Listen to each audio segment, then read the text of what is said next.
In the last section, we kicked off our login form component by importing a couple different components from our common directory.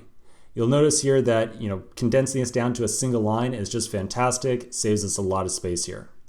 Now there's a couple of different directions that we can go with our login form to get it working for accepting a email and password, but I think the best direction is going to be to focus on just getting some text inputs in here in each of the card sections and starting to receive an email and a password from the user. Just give them the ability to type something in. So that's a great place to start, but before we do, let me say something really quick.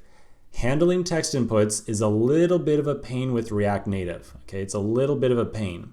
So to figure out how to handle text inputs, here's the methodology we're going to take. We're first going to implement a text input inside of this login form. So we're going to do all the work that's required directly inside this login form. After that, after we figure out how it works, we're going to refactor out that text input to a separate component, to a reusable component. Okay, so that's the plan here. We're going to first figure out how it works, and then we're going to refactor it over time. Okay, so with that disclaimer, let's get started with some text fields. The React Native library provides us with a primitive text field, and when I say text field, I mean it's just something that can accept text from the user, called text input. So we're going to import that right now from the React Native library. So here's our view. I will also pull in text input like so. The text input, again, it's a primitive, it's a view tag, or a component that we can place anywhere inside of our render method. So we want to have one text input for each of our card sections. For right now, we're just going to focus on doing one of the two inputs. So I'm going to expand out my card section, and inside of it, I'll place a text input like so.